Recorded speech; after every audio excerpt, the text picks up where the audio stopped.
во поглед на најнови информации во однос на трагедијата која што...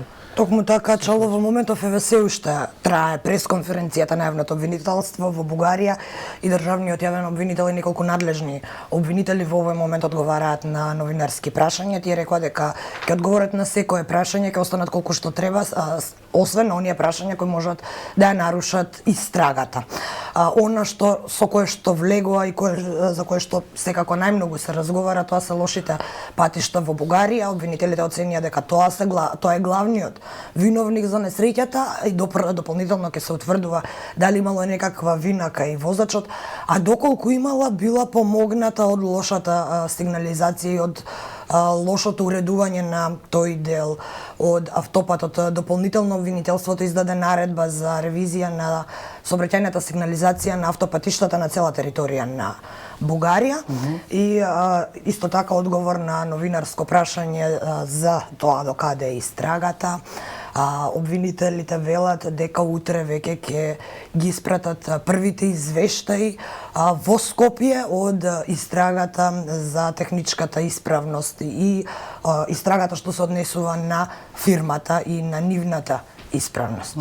Добро, кога сме веќе тука во студиото заедно, Кристина може и заедно да го водиме секако овој разговор со Габи Илиевска од граѓанската иницијатива Поинаку, всушност и председателка на Советот на општина Битола. Добро дојдовте. Добре ве најдов и благодарност за поканата. Ова е своевидна историја во Битола, со оглед на тоа што за прв пат председател, ако не се лажам, на општинскиот совет е човек кој што не доаѓа од една од политичките партии кои што освоиле најмногу гласови. Па, ние втор пат пишуваме историја во Битола. Првиот пат беше пред 4 години, кога за прв пат независни советници од независна листа, граѓанска, влегува во Советот на општина Битола. Сега втор пат пишуваме историја. За прв пат во историјата на Битола председател на Совет станува некој кој доаѓа од граѓанска листа и сметам дека тоа е добро за градот, тоа е добро за демократијата и мислам дека Битола веќе замина чекор напред во пишување историски работи во политиката. Се чини дека или поинаку расте во Битола. После првиот состав каде што бевте двајца во Советот, сега сте тројца. Очекувавте ли такви резултати? Секако дека очекувавме, кога некои 4 години работи онака како што сакаат граѓаните, кога ги слуша нивните барања, нивните проблеми и нивните идеи, не може тоа да не резултира со успех. Мал проблем беше на овие локални избори што имаше голем број на листи, па голем број на гласови замина на тие листи кои не освоија советници.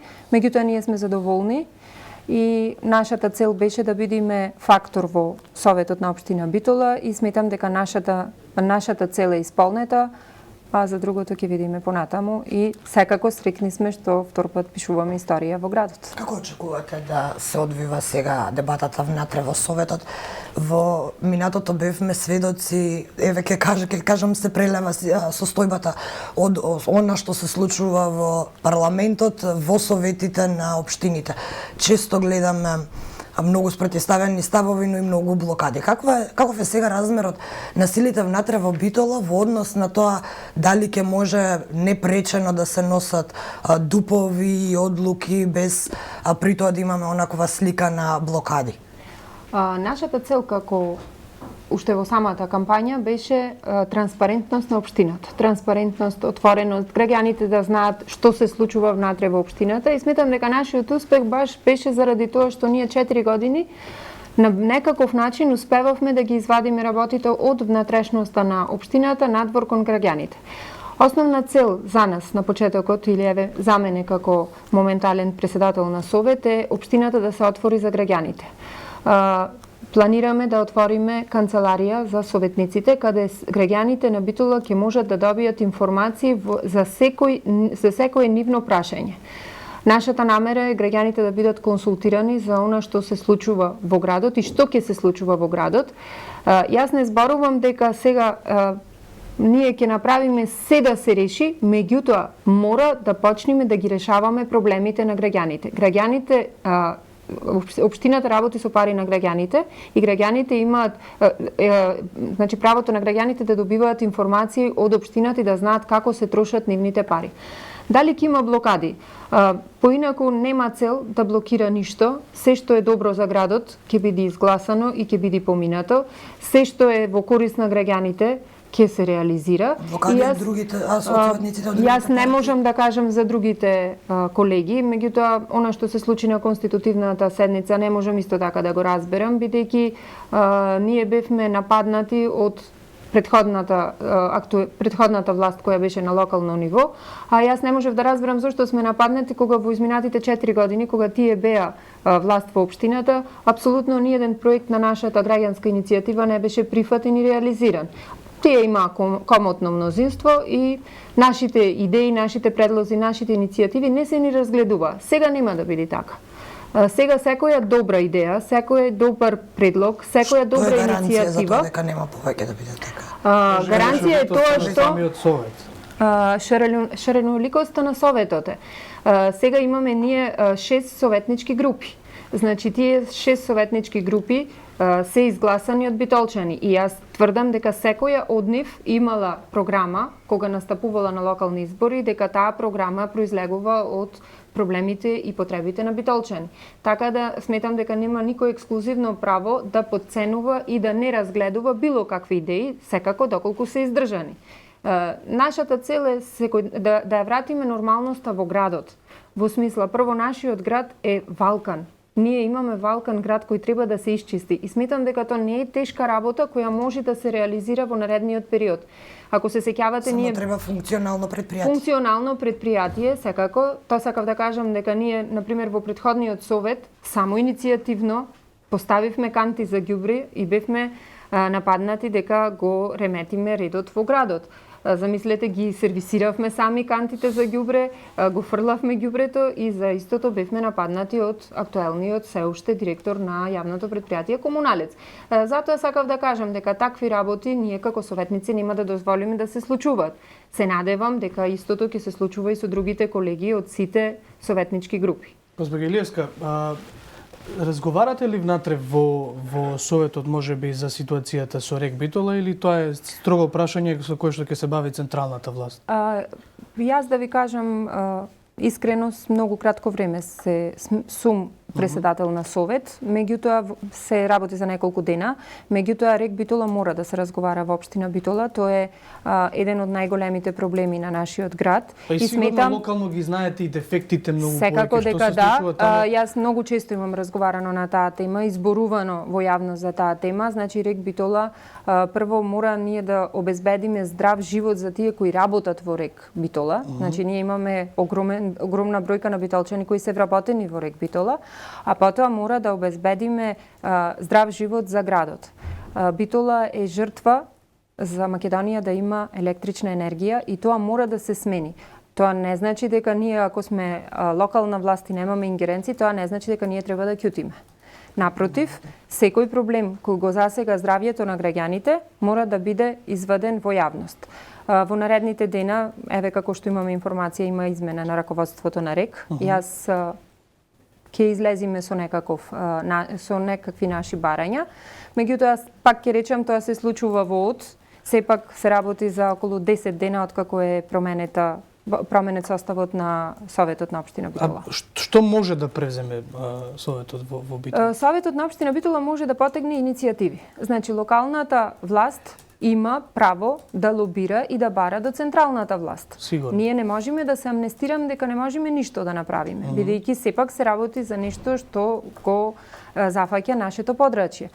Така да не мислам, тука сум сигурна дека никој од нас нема да молчи доколку продолжи ваквото функционирање на Рек Битола со вакви проблеми и со вакви нефункционалности. Ние сме сведоци дека па најмалку еве и од актуелната централна власт и од претходната со години се лажат битолчани дека ќе има филтри на рек, а ние немаме видено ни ф од филтри. Да, ајде кога е во прашање локалниот економски развој, нешто што беше заложба на повеќето кандидати за градоначалници, гасификацијата и останатите работи, бидејќи немаме толку многу време да ги разговараме, сигурно ќе имаме прилика повторно да разговараме за тие работи кога веќе ќе бидете навлезени внатре во Советот. Да зборуваме малку за поинаку. Кога бевте, ова е ваше второ гостување всушност во Утрински брифинг, кога бевте првиот пат ве прашував дали гледате можност за ширење на поинаку на национално ниво, да биде нели од една локална идеја да стане можеби национално движење. Сега со трите советника не знам како влијае тоа на вас, но се гледате ли како локална иницијатива некоја која што може да решава национални прашања? Еве сега имаме политичка криза во која што може ли поинаку со своите кадри, со своите луѓе да влезе и да разговара за такви прашања?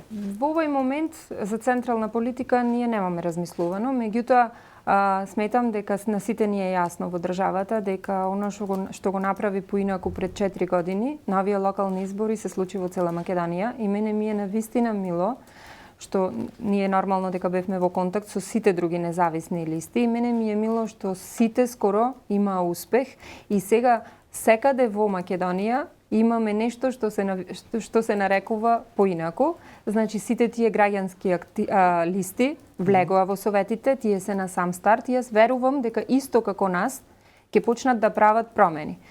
Промените на политичката сцена не може да се случат преку ноќ, ние сме класичен пример на тоа, меѓутоа појавувањето на независни листи низ цела Македонија не мора тие да се викаат поинаку, не мора да се политичка партија па да речеме дека имаме трет блок. Да, беа успешни бидејќи народот веќе има потреба, граѓаните имаат потреба од нешто ново и нешто кое ќе им ја врати волјата и надежта. Затоа и сметам дека тие се успешни. Јас верувам во сите независни советници кои влегоа во сите совети и гледам дека сето тоа ќе има иднина.